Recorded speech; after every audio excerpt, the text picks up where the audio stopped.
હું તમને એક એવી વાત સમજાવવા જઈ રહી છું જે દરેક માણસના જીવનમાં ક્યારેક ને ક્યારેક આવે જ છે. એ છે ચિંતા. હા, એ જ ચિંતા જે રાત્રે ઊંઘ આવવા નથી દેતી, જે મનને અંદરથી ખાઈ જાય છે અને ઘણી વખત માણસને એવું લાગવા લાગે છે કે હવે કંઈ સારું થવાનું જ નથી. પણ આજે હું તમને એક મહત્વની વાત કહેવા જઈ રહી છું. ચિંતા જીવનનો અંત નથી, ઘણી વખત તો એ નવી શરૂઆતનો સંકેત હોય છે. તો એક નાની વિનંતી છે, આ વાતને અંત સુધી જરૂર સાંભળજો, કારણ કે અંતમાં હું તમને એવી એક શીખ આપવા જઈ રહી છું જે કદાચ તમારી જિંદગીનો દૃષ્ટિકોણ બદલી શકે. અને જો તમને આવી વાતો ગમે તો વિડીયો લાઈક કરજો, ચેનલને સબસ્ક્રાઈબ કરજો અને કમેન્ટમાં જરૂર લખજો કે તમને સૌથી વધારે કયો વિચાર ગમ્યો. ચાલો હવે વાત શરૂ કરીએ. ઘણા લોકો બહારથી બહુ મજબૂત દેખાય છે, સ્મિત કરે છે, લોકો સાથે વાત કરે છે, કામ કરે છે, પણ અંદરથી તેઓ ચિંતામાં ડૂબેલા હોય છે. કોઈને નોકરીની ચિંતા હોય છે, કોઈને પૈસાની, કોઈને પરિવારની, કોઈની ભવિષ્યની. અને સૌથી મોટી વાત શું છે ખબર છે? ઘણા લોકો પોતાની ચિંતા કોઈને કહેતા પણ નથી.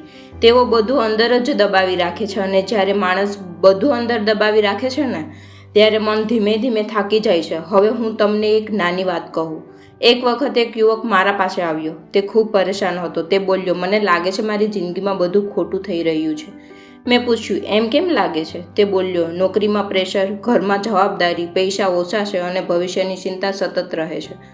મેં તેને એક સરળ પ્રશ્ન પૂછ્યો, તમે છેલ્લે ક્યારે શાંતિથી બેસીને પોતાને પૂછ્યું હતું કે હું ખરેખર શું ઈચ્છું છું? તે થોડો સમય શાંત રહ્યો અને પછી બોલ્યો, ક્યારેય નહીં. આજકાલ ઘણા લોકોની સમસ્યા એ જ છે.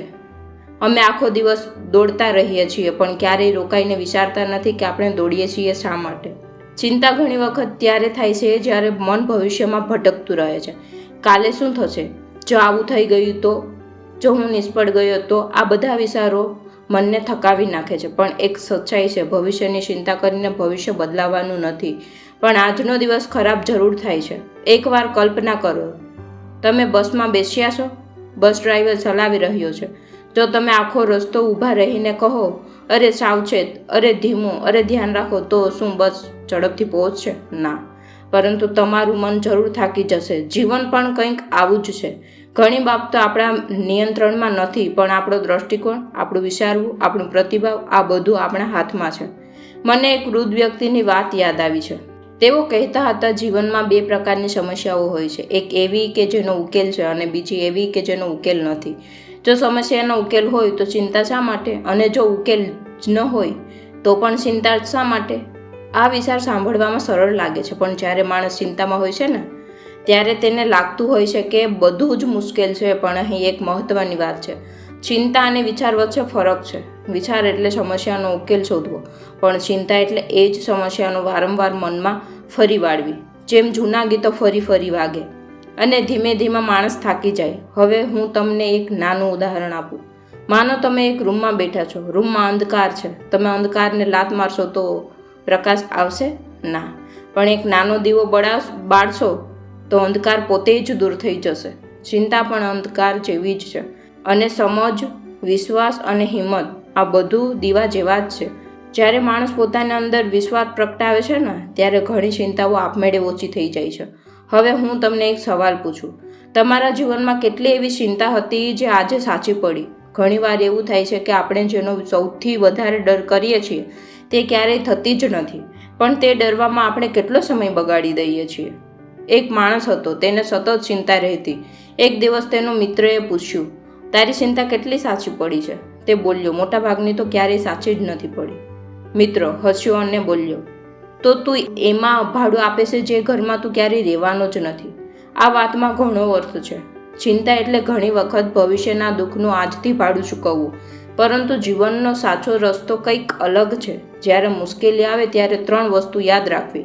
પહેલી, શાંત રહેવું. બીજી, પરિસ્થિતિને સ્વીકારવી. ત્રીજી, નાના પગલાં લઈને આગળ વધવું. કારણ કે મોટી સમસ્યા પણ નાના પગલાંમાંથી જ ઉકેલાય છે. ઘણા લોકો સફળ લોકો વિશે વિચારે છે કે તેઓ ક્યારેય ચિંતા કરતા જ નહીં હોય, પણ હકીકત કંઈક બીજી છે. સફળ લોકો પણ ચિંતા કરે છે. ફરક એટલો છે કે તેઓ ચિંતા પાસે હાર નથી માનતા. તેઓ ચિંતાને ઉર્જામાં ફેરવી દે છે. એક વિદ્યાર્થી પરીક્ષા પહેલાં ચિંતા કરે છે. જો તે ચિંતા કરીને બેસી રહે તો પરિણામ ખરાબ આવશે, પણ જો તે ચિંતાને પ્રેરણામાં ફેરવે તો તે વધુ મહેનત કરશે અને કદાચ સફળ પણ થશે. જીવનમાં મુશ્કેલ સમય આવવો સ્વાભાવિક છે, પરંતુ મુશ્કેલ સમય આપણને તોડવા માટે નથી આવતા, તે આપણને મજબૂત બનાવવા માટે આવે છે. એક બીજું ઉદાહરણ વિચારીએ. હીરો પથ્થર જમીનમાંથી સીધો ચમકતો બહાર આવતો નથી. તેને ઘસવું પડે, કાપવું પડે, ત્યારે જ તે ચમકે છે. માણસ પણ એવો જ છે. મુશ્કેલીઓ માણસને ઘડે છે, પણ પછી તે વધુ મજબૂત બને છે. હવે અંતમાં હું તમને એક મહત્વની વાત કહેવા માંગુ છું. જ્યારે પણ જીવનમાં ચિંતા આવે ત્યારે પોતાને 3 પ્રશ્નો પૂછજો. શું આ સમસ્યા 5 વર્ષ પછી એટલી જ મોટી રહેશે? શું હું આમાંથી કંઈક શીખી શકું? અને શું હું આજે એક નાનું પગલું આગળ લઈ શકું? ઘણીવાર આ 3 પ્રશ્નો જ મનને શાંત કરી દેશે. મિત્રો, જીવન સંપૂર્ણ નથી, કોઈનું જીવન સંપૂર્ણ નથી, પણ જીવન સુંદર જરૂર બની શકે છે જો આપણે ચિંતા કરતા વિશ્વાસ વધારે રાખીએ. આજથી એક નક્કી કરો, ચિંતા આવશે તો પણ તેને પોતાના જીવન પર રાજ નથી કરવા દેવાનું. કારણ કે જીવનમાં જે કાંઈ સારું થવાનું છે ને, તે ઘણી વખત ત્યારે જ બને છે જ્યારે આપણે આશા છોડતા નથી. અને અંતમાં એક વાત યાદ રાખજો, ચિંતા તમને કાલની મુશ્કેલીમાંથી બસાવતી નથી, પણ આજની ખુશી જરૂર છીનવી લે છે. તો આજને જીવો, વિશ્વાસ રાખો, મહેનત કરો અને ધીમે ધીમે જીવન પોતે રસ્તો બતાવી દેશે. જો આ વાત તમને દિલ સ્પર્શી ગઈ હોય તો વિડીયોને લાઇક કરજો, ચેનલને સબસ્ક્રાઈબ કરજો અને કમેન્ટમાં જરૂર લખજો, હું ચિંતા નહીં, વિશ્વાસ પસંદ કરું છું. કારણ કે ઘણીવાર જીવન બદલવાનું કામ મોટી ઘટનાઓ નથી કરતી, પણ આવા નાના નાના વિચારો કરી જાય છે.